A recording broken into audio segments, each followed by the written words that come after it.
So think about the ground beneath your feet here in the Netherlands. That road you drive on, maybe the bike path you use, even some of the dikes, right? Yeah, exactly. And it turns out a lot of this might contain something called stall-slackened steel slag.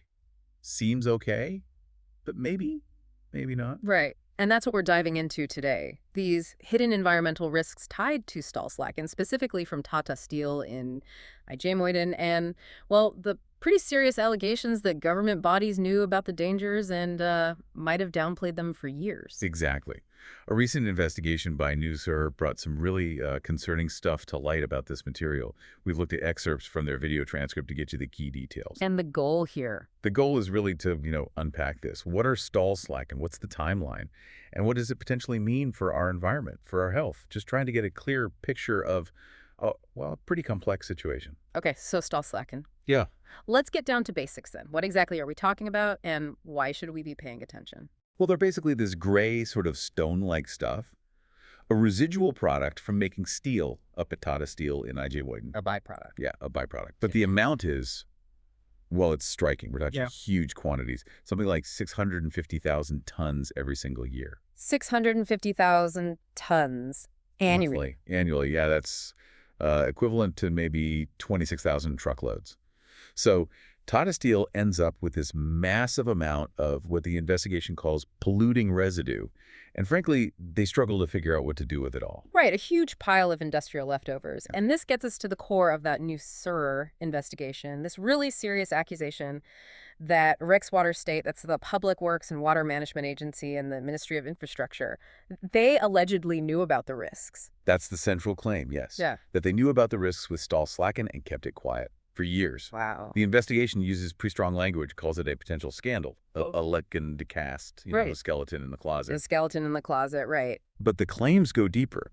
There's this suggestion that the ministry actually promoted using stall slacken, maybe to help Tata Steel shift these vast quantities. Which immediately raises that big question. Were the interests of a huge company put ahead of public safety and the environment? Precisely. That's the uncomfortable question hanging over this. The transcript even points to an alleged instruction from the ministry telling Rijkswaterstaat to keep using stall slacken even when risks had already been flagged internally. Okay, so if these allegations hold water, we could be looking at environmental harm on a, potentially massive scale. What evidence did Nusser actually find? Well, yeah, the concerns have definitely been growing in the Dutch parliament about potential harm to people and the environment. The investigation highlights dozens of locations right across the country where stall slacken were used. Okay. And where measurements have shown dangerous substances leaching out from the material. Leaching out. And they had specific examples, case studies, didn't they? Let's start with West Bitu. What happened there? Exactly. West Bitu is a key one. Years back, they used stall slacken there to build a sound barrier. Okay. Then, jump forward to 2019. The local water board, Rivierenland, they noticed the surface water near the barrier looks off. Discolored. Not good. And they stopped work. Immediately, yeah. Construction activities halted right away, and the investigation found that, yes, this discoloration was pollution. It was stuff leaching from the stall slacken, which had already been sitting there for 6 years. 6 years and still causing problems. What kind of substances are we talking about? The transcript mentions heavy metals leaching out, particularly when it rained. Right. And this runoff caused the water's pH value to shoot up incredibly high. How high are we talking? Comparable to drain cleaner, is how the report puts it. That extreme alkalinity caused the color change and basically created a toxic environment in the water, which, as you can imagine, is incredibly damaging to, any aquatic life. Corrosive, even. Drain cleaner. Yeah, that paints a really concerning picture. And what about the other situation in Eerbeek? All right, Eerbeek. The issue was stall slacken used underneath a solar park, likely as a foundation material. Okay.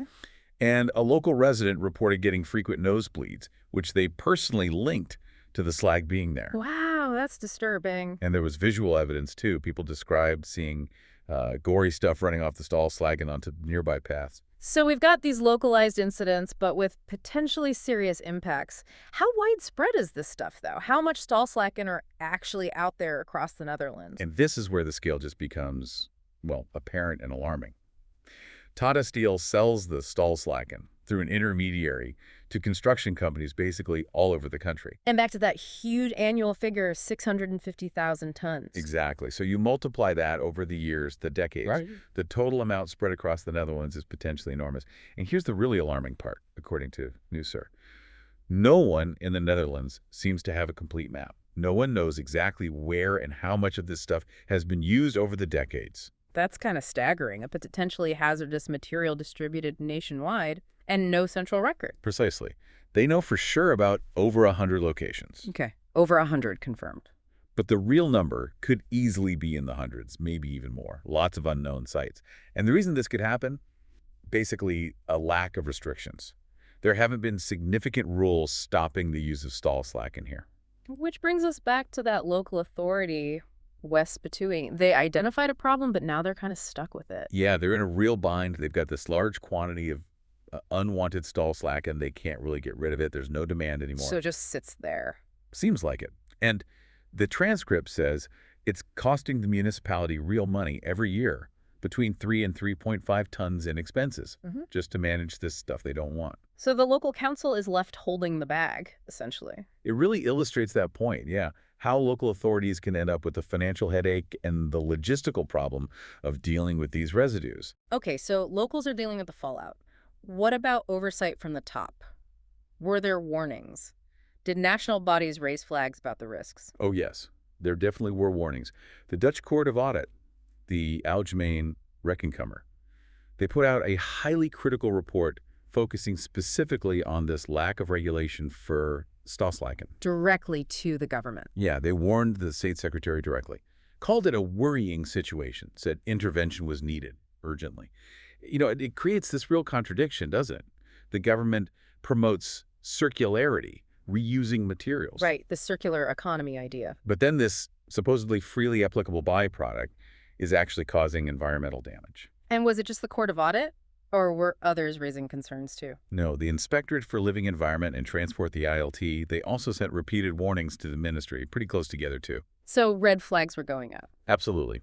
The investigation stresses these weren't just routine memos, they were signal reports, basically saying, hey, serious problems here, act fast. And Newser found the ministry knew about this even before those reports. That's what the investigation uncovered, yes. That the ministry was aware of potential issues with stallslaken for several years before these public reports came out. And there are even allegations that they weakened proposals for stricter rules. Weakened them? Yeah, suggesting that potential regulations that could have been tougher were maybe watered down. Yeah. It points to a pattern, perhaps, of warnings being known but maybe not fully acted upon or even downplayed. It really does seem that way. Yeah. But this whole issue isn't exactly new, is it? The transcript mentioned things happening way back, like over 2 decades ago. That's absolutely crucial context, yeah. You have to look back to see how long these problems have been known. There was a documented case years ago where basically all the fish in a waterway died soon after stallslaken were used nearby. All the fish? The entire population. The ecosystem collapsed. The water turned dangerously acidic. They actually had to restrict access to the area. That's incredibly severe, and even after something like that. Well, even after incidents like that, a minister back in 2006 acknowledged the existing rules weren't protective enough, and they actually planned to bring in stricter controls. Okay, so there was a plan for stricter rules back then. What happened to it? The plan involved restricting use, saying stallslaken could only be used if certain strict conditions were met. But, you know, stricter rules often mean higher costs. Right, for the industry. Exactly. Yeah. Estimated around 4.5 million euros a year for the industry. And the stallslaken supplier lobbied hard against these stricter plans. They were worried about a negative image, about demand falling off. And the outcome? Stricter conditions were dropped. Yes. Removed from the final legislation, which meant the unrestricted use could continue right up to the present day. So the assessment was that economic interests won out. That's the quote from the transcript, yeah. Yeah. Economic interests apparently prevailed. Yeah. And the long-term cost to society, public health, environmental protection, that's the trade-off. This ongoing situation gets described as that ticking time bomb, seemingly right there in plain sight of the ministry. A ticking time bomb. That's a powerful image. And Rikswaterstaat, the agency now trying to manage this, they were actually a big user of stallslaken themselves, weren't they? Oh, absolutely. A major consumer for many, many years. The transcript mentions a road they built in 2014 using slag, right next to a waterway that got polluted. Though that one got cleaned up, it said. That specific one was remediated, yes. Yeah. But it wasn't an isolated incident. There were problems up in Friesland, too. Ditches near roads they built became discolored, polluted, reports of dead fish again, all linked to stall slack in use. But hang on, didn't Rikswaterstadt already know there were problems before they used it in Friesland? Weren't those the first signs? Yes, that's a really critical piece Nusser uncovered. Rikswaterstadt had actually stopped using stall slacken in road construction before that Friesland project even started, They stopped. Why? because of previous problems they'd run into, specifically on the A28 motorway near Hugeveen. The road itself was damaged. They described these weird cauliflower-like formations, cracks. It was so bad they had to completely replace that section of road. So, internally, Rikswaterstadt had already decided it was too risky for roads. Internally, yes. Their own assessment was that the risks were unacceptable for road use. Okay, so they knew it was unacceptable, they stopped using it. Then why on earth did they start using it again in Friesland? That makes no sense. Well, this loops back to the alleged influence from the ministry. When Rikswaterstadt stopped using Stallflocken, it hit Tata Steel's sales. Rikswaterstadt was a big buyer, after all. Right, makes sense. So Tata Steel, along with an intermediary company, apparently reported these falling sales figures to the ministry. Okay, and then what? And then, according to the investigation, the ministry instructed Rikswaterstadt to reinvestigate using Stallslaken in the main road network, despite Rikswaterstadt's own earlier negative findings. That sounds really questionable. A professor of integrity interviewed in the transcript explicitly called it going too far and not really trustworthy. So Rikswaterstadt starts using it again, calling it a test, and the Friesland project was part of this. It seems that way, yes. It was framed as a test. But, and this is a big but, the province of Friesland apparently wasn't told it was a test. They weren't aware of the earlier problems Rikswaterstadt had found. No. And internal documents reportedly show Rikswaterstadt actually pressuring the province to use the Stallslaken. Friesland confirmed that at the time the national government was actively promoting the material. That's incredible. So stop using it here because it damages roads, but hey, you guys over there should definitely use it. Pretty much. A member of the Friesland Provincial Council expressed exactly that kind of disbelief, questioning the logic, and, predictably, what happened in Friesland. Let me guess. More problems. More problems. Cracks in the roads, polluted water again, all the same issues. The transcript really highlights this apparent disregard for the local residents and nature in Friesland, compared to the interests of Tata Steel. It does sound like a pattern of questionable decisions. So what was the final outcome? Did Rikswaterstadt eventually stop using slag in roads for good? Yes. After these recurring problems in Friesland, Rikswaterstadt finally made the decision in 2016 to permanently stop using Stallslaken in road construction. Okay, so they stopped eventually. But, and this is another major point of criticism, they didn't effectively communicate this decision. What do you mean I didn't communicate it? They didn't actively inform contractors or local authorities about this policy change. So these other parties just kept using the material, completely unaware that Rikswaterstadt itself had deemed it too risky and stopped using it internally. That seems incredibly unprofessional at best. The transcript uses words like dubious, unprofessional. It points to a real failure to understand or maybe communicate the potential consequences of continuing its use elsewhere. The communication issues just keep piling up. And then there's that whole legal definition thing, whether Stallslaken are officially waste or a byproduct. That was a big deal for Tata Steel, wasn't it? Exactly. That came up in 2017. Tata Steel wanted a formal legal judgment, a rättsordeal, classifying Stallslaken as a byproduct, not waste. And why was that distinction so important? Because waste materials are subject to much stricter environmental rules. And crucially, if it's classed as waste, the producer, Tata Steel, is directly liable for any environmental damage it causes. Ah, the liability factor again? Precisely. Yeah. And in a twist that sounds almost ironic, guess which organization was tasked with assessing Tata Steel's request? Don't tell me. Rikswaterstadt. Bingo. The very same agency that was fully aware of Tata Steel's problems selling the slag and the documented environmental issues it caused. Okay. This sounds tricky. So Rikswaterstadt had to assess it against specific legal conditions. Two key ones were, is there certainty it will actually be used? And does it cause environmental problems? Both of which seem like big no's based on everything we've heard. You would absolutely think so. They knew sales were struggling. They knew about the pollution incidents. What did they conclude? But despite all that knowledge, Rijkswaterstaat concluded that Stalslacken did meet the criteria. They ruled it was a byproduct and could be used in roads, giving Tata Steel the legal status it wanted. How could they justify that?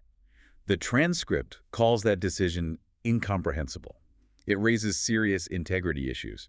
It looks like they knowingly disregarded the evidence on those two crucial criteria. And ultimately, it's the public and the environment that suffer from that lack of transparency, right? That's the assessment, yes. The skeleton in the closet analogy comes up again, linked to the current state secretary. The overriding conclusion presented is that, time and again, the interests of a large company seem to outweigh the interests of the citizens. So given all these really serious allegations and findings from Nusur, what was the official reaction? Did the ministry or Rijkswaterstaat respond? Well, the transcript mentions they were both asked for a reaction to the investigation. Okay. Rijkswaterstaat apparently deferred all questions to the ministry. Pointed the finger upwards. And the ministry. The ministry's response, according to the transcript, was basically that they couldn't answer many of the specific questions. They cited the amount of time that had passed and said they had difficulty finding the relevant documents. Right. A familiar story sometimes. So a lack of clear answers, and just a deeply concerning picture painted by this investigation. Okay, let's try to quickly summarize then. We're looking at huge amounts of this steel slag, Stahlslacken, Potentially harmful stuff, yeah. used widely across the Netherlands. There's a documented history of environmental problems, pollution incidents, official warnings. And these really serious allegations that government bodies not only knew about the risks, but actively concealed them, maybe even promoted the use of the slag to help out Tata Steel. Which points to economic interests potentially being prioritized over public health and environmental safety, all wrapped up in a significant lack of transparency and, well, apparent accountability. That's a pretty good summary of the key takeaways, yeah. That theme of economic interest versus public good runs right through it. It raises some big questions about long-term impacts and responsibility. It certainly does, and it really leaves you thinking, doesn't it? Considering how long this went on and how much of this material might actually be out there, what are the long-term environmental consequences? What health impacts might still surface down the line? Absolutely. And who ultimately should be held responsible for the decisions made and for whatever repercussions we might still face? Yeah. It's definitely something to keep in the back of your mind as you travel around the Netherlands.